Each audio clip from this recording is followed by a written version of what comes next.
ನನ್ನ ಹೆಸರು ರಾಮಕೃಷ್ಣ ಶೆಣೈ ಅಂತ. ನಾನು ಸ್ವಾತಂತ್ರ್ಯ ಹೋರಾಟಗಾರ ದಿವಂಗತ ಜನಾರ್ದನ ಶೆಣೈಯವರ ಪುತ್ರ.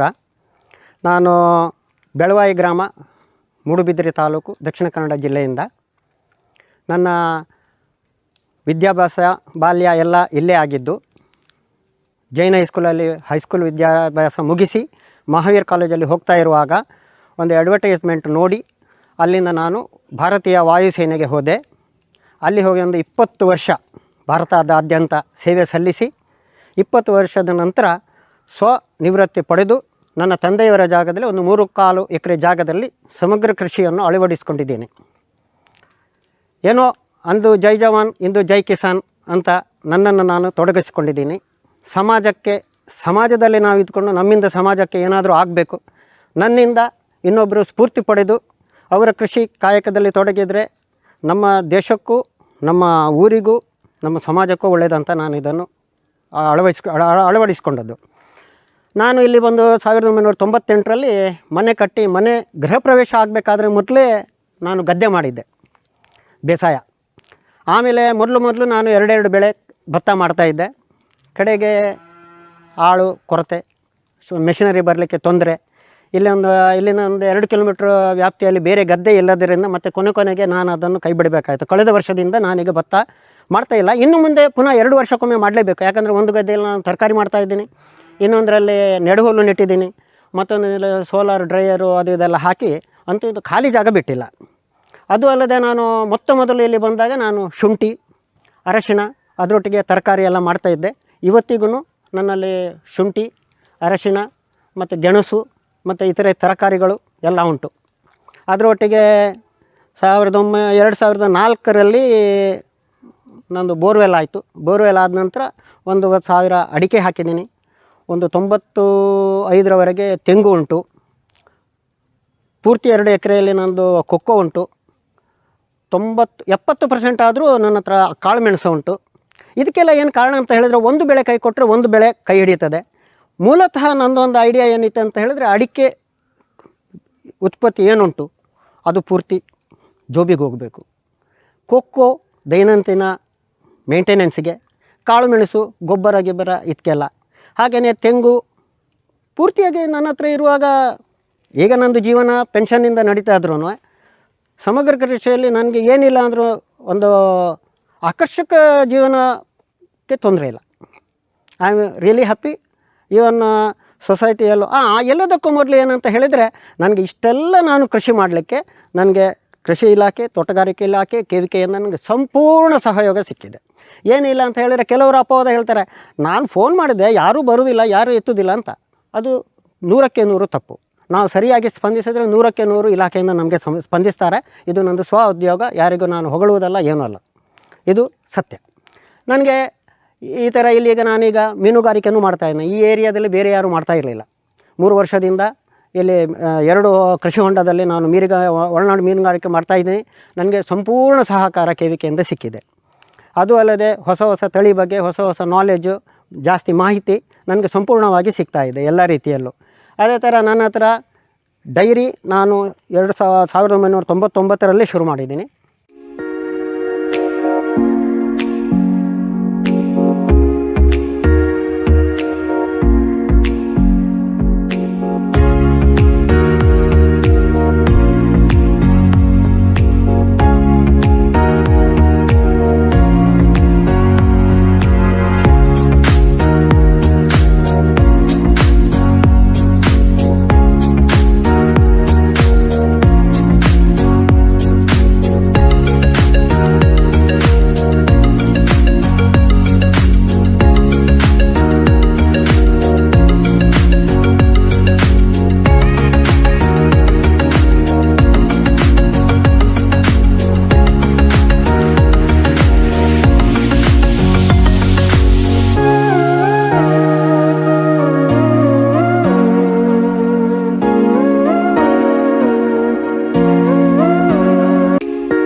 2.5 ಎಕರೆ ಅಡಿಕೆ ತೋಟದ ಒಟ್ಟಿಗೆ ಕೊಕ್ಕೋ ಉಂಟು. ಕೊಕ್ಕೋ 3-4 ತಳಿ ಅದು ಎಲ್ಲ ಉಂಟು. ಅದರ ಒಟ್ಟಿಗೆ ಬಾಳೆ, ಸ್ವಲ್ಪ ನೆಡುಹುಲ್ಲು, ಆಮೇಲೆ ಕಾಳುಮೆಣಸು ಫುಲ್ಲಾಗಿ ಉಂಟು 2.5 ಎಕರೆ ಅಡಿಕೆ ತೋಟದ ಒಟ್ಟಿಗೆ. ಅದೇ ಥರ ನನ್ನ ತೋಟಕ್ಕೆ ಬರುವ ಕಾಡು ಮೃಗಗಳು ಏನೋ ಪಕ್ಷಿಗಳಿಗೆಲ್ಲ ಆಹಾರವಾಗಿ ನಾನು ಪೈನಾಪಲ್ ಹಾಕಿದ್ದೀನಿ. ಅದು ಪೈನಾಪಲ್ 1 ಮೀಟರಷ್ಟು ಅಗಲಕ್ಕೆ ನ್ಯಾಚುರಲ್ ಬೇಲಿನೂ ಆಗ್ತದೆ. ಬಂದ ಹಕ್ಕಿಗಳಿಗೋ ಪ್ರಾಣಿಗಳಿಗೆ ಅಲ್ಲೇ ಒಂದು ಆಹಾರ ಸಿಕ್ಕಿದಾಗ ನನ್ನ ತೋಟದೊಳಗೆ ಬಂದು ನನಗೆ ಹಾವಳಿ ಕೊಡೋದಿಲ್ಲ. ಅವರಿಗೆ ಅಲ್ಲಿ ಮೊದಲೇ ಅವರಿಗೆ ಆಹಾರ ಸಿಕ್ಕಿದಾಗ ಆಹಾರ ತುಂಬಿದ ಮೇಲೆ ಮನುಷ್ಯನಾಗಿ ಅವರು ಅತಿಯಾಗಿ ಹೋಗೋದಿಲ್ಲ. ಅವ್ರು ಕೂಡಲೇ ವಾಪಸ್ ಅವರ ಕೆಲಸ ಮುಗಿಸ್ಕೊಂಡು ಹೋಗ್ತಾರೆ. ಅದೇ ಥರ ನನ್ನ ತೋಟದಲ್ಲಿ ಫುಲ್ಲು ನಾನು ಗಾಂಧಾರಿ ಮೆಣಸನ್ನು ಇಟ್ಟಿದ್ದೀನಿ. ಅದು ಹಕ್ಕಿಗಳಿಗೆ ಕಾಗೆಗಳಿಗೆಲ್ಲ ಆಗ್ತದೆ. ಆವಾಗ ಅದರಿಂದ ನಮ್ಮ ಬಾಳೆಗೆ ಬರುವ ಸುರುಳಿ ರೋಗ ಅದು ಇದೆಲ್ಲ ತನ್ನಿಂತಾನೇ ನ್ಯಾಚುರಲ್ ಆಗಿ ಕ್ಲಿಯರ್ ಆಗ್ತದೆ.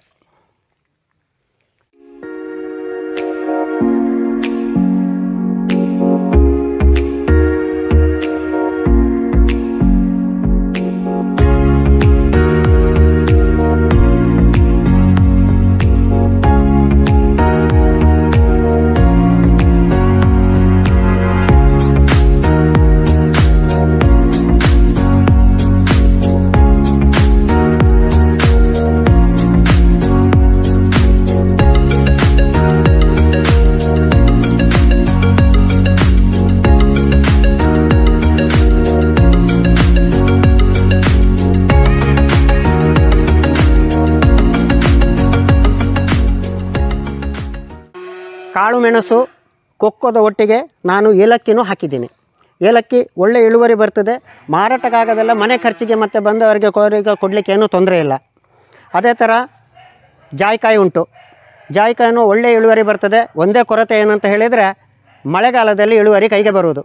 ಡ್ರೈಯರ್ ಇಲ್ಲದಿದ್ದರೆ ಭಾರಿ ಕಷ್ಟ. ನಾವೇನೋ ಇಷ್ಟರವರೆಗೆ ಅಡಿಗೆ ಕೋಣೆಯಲ್ಲಿ ಸ್ಟವ್ ಅಡಿಯಲ್ಲಿಟ್ಟು ಒಣಗಿಸ್ತಾ ಇದ್ವಿ, ಆದರೆ ಅದು ಕ್ವಾಲಿಟಿ ಬರ್ತಾಯಿಲ್ಲ. ಇನ್ನೀಗ ಈ ಸಾರಿ ಸೋಲಾರ್ ಹಾಕಿ ಡ್ರೈಯರ್ ಹಾಕುವ ಇದರಲ್ಲಿದ್ದೀನಿ. ಹಾಗೆ ಜಾಯಿಕಾಯಿನೂ ನನ್ನ ಹತ್ರ ಒಂದು 24-26 ಗಿಡ ಉಂಟು. ಮೊದಲು 44 ಇತ್ತು. ಬೋರ್ವೆಲ್ದು ಕೈ ಕೊಟ್ಟಾಗ ಹೆಚ್ಚು ಎಲ್ಲ ಒಣಗಿ ಹೋದ್ವು. ಆಮೇಲೆ ಫ್ರೂಟ್ಸಲ್ಲೂ ಹಾಗೆಯೇ ಗೇರು, ಹಲಸು, ಮಾವು, chikoo, butter fruit, rambutan, egg fruit, lychee, ಆಮೇಲೆ ಆರೆಂಜು ಉಂಟು 2 ಗಿಡ, ಪೇರಳೆ ಹಣ್ಣು ಉಂಟು. ಹೆಚ್ಚಾಗಿ ಎಲ್ಲ ಫ್ರೂಟ್ಸ್ ಗಿಡಗಳು ನಮ್ಮ 3-4 ಎಕರೆಯಲ್ಲಿ ಉಂಟು.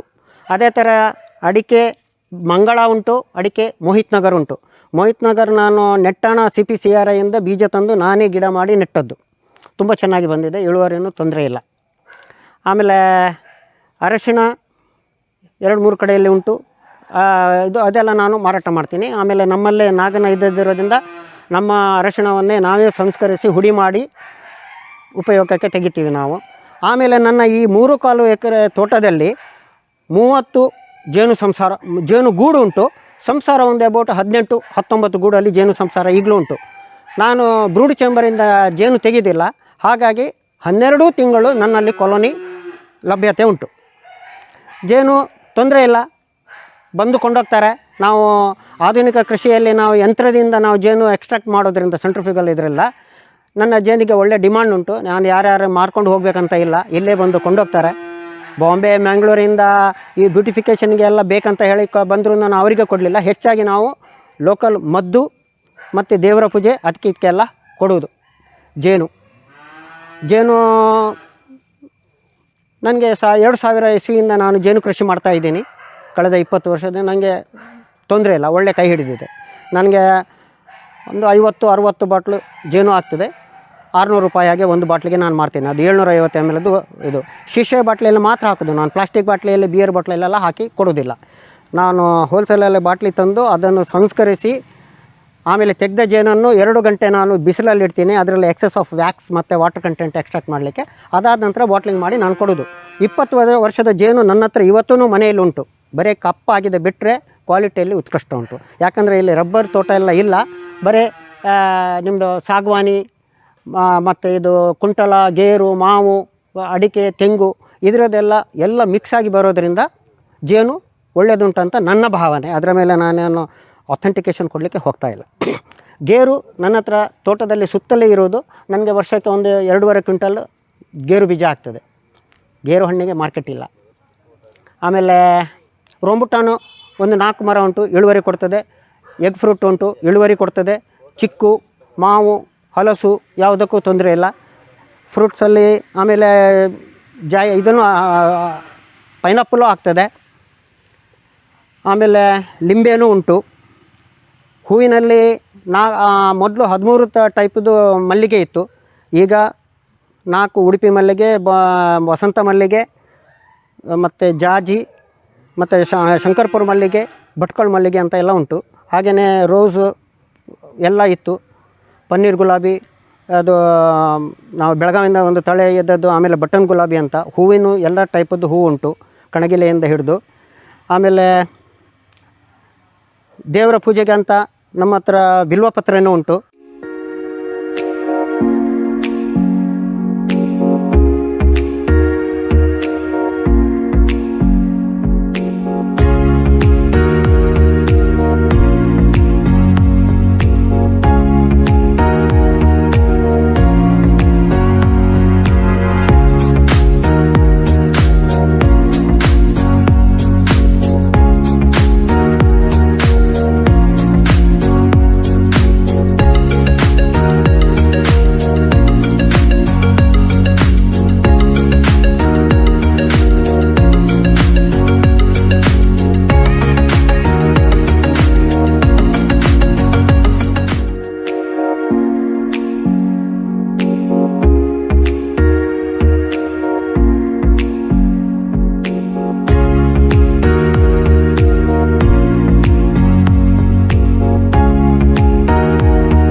ರಿಂದಲೇ ನಾನು ಹೈನುಗಾರಿಕೆಯನ್ನು ಶುರು ಮಾಡಿದ್ದೀನಿ. ಹೈನುಗಾರಿಕೆಯಲ್ಲಿ ನಾನು ಸ್ಟಾರ್ಟಿಂಗಲ್ಲಿ ನಮ್ಮ ಬೆಳವಾಯಿ ಹಾಲು ಉತ್ಪಾದಕರ ಸಂಘದಲ್ಲಿ 3ನೇ ಪೊಸಿಷನ್ಗೆ ಬಂದಿದ್ದೆ. ಆಮೇಲೆ ಈಗಲೂ ನನ್ನ ಹತ್ರ 5 ದನಕರುಗಳು ಇದ್ದಾವೆ. ಎಲ್ಲ ಜೆರ್ಸಿ ಮತ್ತು ಒಂದು ಮಾತ್ರ ಸಾಹಿವಾಲ್ ಕ್ರಾಸ್ ಉಂಟು. ಆಮೇಲೆ ಅದರಿಂದ ನನ್ನ ಮನೆಗೆ ಬೇಕಾದಷ್ಟು ಉರುವಲು ಬದಲಿಗೆ ನನ್ನ ಹತ್ರ ಗೋಬರ್ ಗ್ಯಾಸ್ ಉಂಟು. ಗೋಬರ್ ಗ್ಯಾಸಿಂದ ಕಲಸಿ ಹಾಕಿದ ಸ್ಲರಿ ಬಂದು ಅಲ್ಲಿ ಸಂಪಲ್ಲಿ ಹೋಗ್ತದೆ. ಅಲ್ಲಿಂದ ಪಂಪ್ ಮುಖಾಂತರ ಇಡೀ ತೋಟಕ್ಕೆ ನಾನು ಸ್ಲರಿ ಸರಬರಾಜು ಮಾಡ್ತೀನಿ. ಅದೇ ಸ್ಲರಿ ಟ್ಯಾಂಕಿಯಲ್ಲಿ ಬಂದ ರೆಸಿಡಿಯನ್ನು ತೆಗೆದು ನಾನು ಎರೆಹುಳಕ್ಕೆ ಹಾಕ್ತೀನಿ. ಎರೆಹುಳ ಗೊಬ್ಬರ ಆದದ್ದು ಅದನ್ನು ನನ್ನ ತೋಟಕ್ಕೆ ಸಂಪೂರ್ಣವಾಗಿ ನಾನು ಮಿಕ್ಸ್ ಮಾಡಿ ಕೊಡ್ತಾ ಇದ್ದೀನಿ. ಹೈನುಗಾರಿಕೆಗೆ ಪೂರಕವಾಗಿ ನನ್ನ ಹತ್ರ ಅಜೋಲನೂ ಉಂಟು. ಅಜೋಲನ್ನು ದಿನಕ್ಕೆ 1-1.5 kg ಅಷ್ಟು ನಾನು ಕ್ಯಾಟ್ಲ್ ಫೀಡ್ ಒಟ್ಟಿಗೆ ಮಿಕ್ಸ್ ಮಾಡಿ ದನಗಳಿಗೆ ಹಾಕ್ತೀನಿ. ಅದು ತುಂಬಾ ಉಪಯುಕ್ತ. ಹಾಲಿಗೆ ಫ್ಯಾಟು ಡಿಗ್ರಿ ಎಲ್ಲ ಬರಲಿಕ್ಕೆ ನನಗೆ ಅದು ಸಂಪೂರ್ಣವಾಗಿ ಪಾಸಿಟಿವ್ ಆಗಿಯೇ ಕಂಡಿದೆ. ಒಳ್ಳೆ ರಿಸಲ್ಟ್ ನನಗೆ ಸಿಕ್ಕಿದೆ. ಆಮೇಲೆ ತರಕಾರಿನ ಇಲ್ಲಿಂದಲೇ ನನಗೆ ತರಕಾರಿಗೆ ನಾನು ಜೀವಾಮೃತ ಮಾಡಿ ಹಾಕ್ತೀನಿ. ಆಮೇಲೆ ಸ್ಲರಿನೂ ಕೊಡಬೇಕಾದೆಲ್ಲ ಕೊಡ್ತೀನಿ. ನಾನು ತರಕಾರಿಯಲ್ಲಿ ನಂದು ಸಾಂಪ್ರಾಣಿ, ಅದು ಮಣ್ಣಿನ ಅಡಿಯಲ್ಲಿ ಆಗುವ ಗೆಡ್ಡೆ ತರಕಾರಿಯಲ್ಲಿ ಬರ್ತದೆ. ಆಮೇಲೆ 2 ಟೈಪದ್ದು ಬದನೆ ಉಂಟು, ಒಂದು ಹಸಿರು ಬದನೆ ಮತ್ತೊಂದು ಬಿಳಿ ಬದನೆ, ಮೊಟ್ಟೆ ಟೈಪು. ಆಮೇಲೆ ನಂದು ಅಲಸಂಡೆ. ಆಮೇಲೆ ನಿಮ್ಮದು 2 ಟೈಪದ್ದು ತೊಂಡೆ ಉಂಟು, ಒಂದು ಗ್ರೀನ್ ತೊಂಡೆ, ಇನ್ನೊಂದು ನಾಮೊಂದು ತೊಂಡೆ ಅಂತ. ಆಮೇಲೆ ನನ್ನ ಹತ್ರ ಬಸಳೆಯೊಟ್ಟಿಗೆ ನಾನು ಈ ಸಾರಿ ಮೂಲಂಗಿನೂ ಹಾಕಿದ್ದೀನಿ. 2 ಥರ ಮೂಲಂಗಿ, ಅಲಸಂದೆ, ಬೆಂಡೆ ಮತ್ತು ಸ್ವಲ್ಪ ಬಳ್ಳಿ ತರಕಾರಿ ಹಾಕಿದ್ದೀನಿ, ಹೀರೆ ಮತ್ತು ಪಡುವಳ. ಆಮೇಲೆ ಮೆಣಸು, ಅದು ಉದ್ದದ ಮೆಣಸು ಮತ್ತು ಖಾರದ ಮೆಣಸು ಮೆಣಸು 2 ಥರ ಉಂಟು. ಈಗ ಕ್ಯಾಪ್ಸಿಕಮ್ ಇದು ಹಾಕಿದ್ದೀನಿ ನರ್ಸರಿಯಲ್ಲಿ. ಅದನ್ನು ಇನ್ನೀಗ ಒಂದು 15 ದಿವಸದೊಳಗೆ ನಾನು ನಾಟಿ ಮಾಡಲಿಕ್ಕೆ ಉಂಟು. ಇಲ್ಲೂ ಅಮೃತ ಬಳ್ಳಿ, ಬಸಳೆ ಬಳ್ಳಿ, ಆಮೇಲೆ ನಮ್ಮದು ಏಲಕ್ಕಿ ಎಲ್ಲ ಉಂಟು ಇಲ್ಲಿ ತೋಟದಲ್ಲಿ. ನನ್ನಲ್ಲಿ ಕೃಷಿಗೆ ಪೂರಕವಾಗಿ 2 ಕೃಷಿ ಹೊಂಡ ಉಂಟು. 60 ಫೀಟು 50 ಫೀಟು ಉದ್ದ ಅಗಲದಲ್ಲಿ. ಇದರಲ್ಲಿ ನಾನೀಗ 3 ವರ್ಷದಿಂದ KVK ಸಹಯೋಗದಿಂದ ನಾನು ಮೀನುಗಾರಿಕೆ ಮಾಡ್ತಾಯಿದ್ದೀನಿ. ಹಾಲಿ ಇದರಲ್ಲಿ ಕಟ್ಲ, ರೋಹು ಮತ್ತು ಕಾಮನ್ ಕಾರ್ಪು. ಆಚೆ ಹೊಂಡದಲ್ಲಿ ಕಟ್ಲ, ಜಯಂತಿ ರೋಹು ಮತ್ತು ಕಾಮನ್ ಕಾರ್ಪು 3 ತಳಿದು ಹಾಕಿದ್ದೀನಿ. ಇನ್ನು ಸದ್ಯ ಭವಿಷ್ಯದಲ್ಲಿ ಪಂಗೇಶಿಯಸ್ ಮತ್ತು ಆಮೂರ್ ಸಹ ಹಾಕುವ ಗೈಡೆನ್ಸ್ ಸಿಗ್ತಾ ಉಂಟು ನನಗೆ. ಅದು ಮುಂದೆ ಹೇಗೆ ಅಂತ ನೋಡಬೇಕು. ಇಲ್ಲಿ 2 ಹೊಂಡಕ್ಕೆ ನಾನು ಮೇಲಿನಿಂದ ಈ ನೀರು ಕಾಗಿ ಅದು ಇದು ಬರೋದಾಗೆ ಎಲ್ಲ ನಾನು ಬಲೆನೂ ಹಾಕಿದ್ದೀನಿ. ಇನ್ನೀಗ ಸೈಡಿಗೆ ನನಗೆ KVKಯಿಂದ ಅಡ್ವೈಸ್ ಸಿಕ್ಕಿದ ಹಾಗೆ ನಾನು ಶೇಡ್ ನೆಟ್ ಸಹ ಹಾಕ್ತೀನಿ. ಆವಾಗ ಅವುಗಳು ಬೇರೆ ಜಲಚರಗಳು ಬರದ ಹಾಗೆ. ಇಲ್ಲಿ ನಾನು ಕೃಷಿ ಹೊಂಡಕ್ಕೆ ಬೆಳಗ್ಗೆ ನಾನು ನೀರು ಹಾಕಲಿಕ್ಕೆ ಬರುವಾಗ ಅದೇ ಸಮಯದಲ್ಲಿ ಸಮಯದ ಸದುಪಯೋಗಕ್ಕೆ ನಾನು ಮಾಡ ಹಾಕಿದ್ದೀನಿ. ಒಂದೇ ಕೃಷಿಯಿಂದ ಇನ್ನೊಂದು ಕೃಷಿಯು ಪೂರಕವಾಗಿ ಬರ್ತದೆ. ಅದೇ ಥರ ಈ ಸೈಡಲ್ಲಿ ನನ್ನಲ್ಲಿ ವೆನಿಲಾನು ಉಂಟು. ಒಂದು ಕಾಲದಲ್ಲಿ ಭಾರಿ ಸುದ್ದಿ ಮಾಡಿದ್ದ ದಕ್ಷಿಣ ಕನ್ನಡದ ಬೆಳೆ, ಈಗ ಹೆಚ್ಚಿನವರೆಗೆ ಮರೆತೇ ಹೋಗಿದೆ ವೆನಿಲಾ. ಮತ್ತು ಈ ನಾನು ಕೃಷಿ ಹೊಂಡ ಮಾಡಲಿಕ್ಕೆ ಪೂರಕ ಏನಂದರೆ it works out as A reservoir. ನನಗೆ ನೀರು ಇಲ್ಲದ ಟೈಮಲ್ಲಿ ಇದು ಬೋರ್ವೆಲಲ್ಲಿ ನೀರು ಕಮ್ಮಿ ಆದಾಗ, ಕರೆಂಟ್ ಇದ್ದಾಗ ನೀರಿದ್ದಾಗ ಕರೆಂಟ್ ಇಲ್ಲ, ಆವಾಗ ತೆಗೆದು ನಾನು ನೀರಲ್ಲಿ ಇದರಲ್ಲಿ ಹಾಕಿದರೆ ಇದರಿಂದ ನನ್ನ ತೋಟಕ್ಕೆ ಕೊಡಲಿಕ್ಕೆ ಆಗ್ತದಂತ. ಅದೇ ರಿಸರ್ವಾಯರಲ್ಲಿ ಮೀನುಗಾರಿಕೆಯಿಂದ ಮತ್ತೊಂದು ಅಡಿಷನಲ್ ಉತ್ಪಾದನೆ ಆಗ್ತದಂತ ನಾನು ಮೀನುಗಾರಿಕೆಗೂ ಇಳಿದದ್ದು.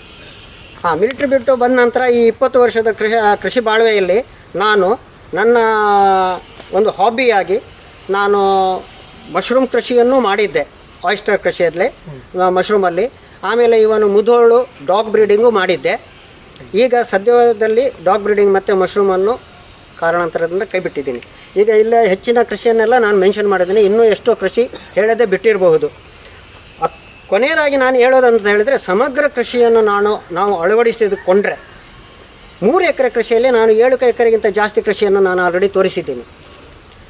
ರೈತ ಸೋಲುವ ಪ್ರಮೇಯನೇ ಇಲ್ಲ. ಒಂದು ಕೃಷಿ ಕೈ ಬಿಟ್ಟರೆ ಇನ್ನೊಂದು ಕೃಷಿ ಖಂಡಿತ ಕೈ ಹಿಡಿತದೆ. ಅದಕ್ಕೆ ಪೂರಕವಾಗಿ ನಮ್ಮದು ಕೃಷಿ ವಿಜ್ಞಾನ ಕೇಂದ್ರ ಇರಲಿ, ತೋಟಗಾರಿಕೆ ಇಲಾಖೆ ಇರಲಿ, ಕೃಷಿ ಇಲಾಖೆ ಇರಲಿ, ಹೈನೋದ್ಯಮಕ್ಕೆ ಪೂರಕವಾಗಿ ಪಶು ಇಲಾಖೆ ಇರಲಿ, ಇಲ್ಲಾಂದರೆ KMF ಇರಲಿ, ಬೆಂಗಾವಲ್ ಆಗಿ ಉಂಟು. ಕ್ಯಾಂಪ್ಕೋನು ನಮಗೆ ಸಪೋರ್ಟಲ್ಲಿ ಉಂಟು. ಹಾಗಿರುವಾಗ ರೈತ ಆತ್ಮಹತ್ಯೆಗೆ ಹೋಗುವಂಥದ್ದು, ಕೈ ಸುಟ್ಕೊಳ್ಳುವಂಥದ್ದು, ಅವರ ಬೇರೆ ಬುದ್ಧಿಯಲ್ಲಿ ಅವರು ಆತ್ಮಹತ್ಯೆ ಹತ್ತಿತ ಹೋಗ್ತಾರೆ. ಕೃಷಿ ನಿಜವಾಗಿ ನೀವು ಅಳವಡಿಸಿಕೊಂಡ್ರೆ ಕೃಷಿಯಲ್ಲಿ ಸೋಲುವ ಪ್ರಮೇಯನೇ ಇಲ್ಲ ಅಂತ ನಾನು ಖಡಾಖಂಡಿತವಾಗಿ ಹೇಳ್ತೀನಿ.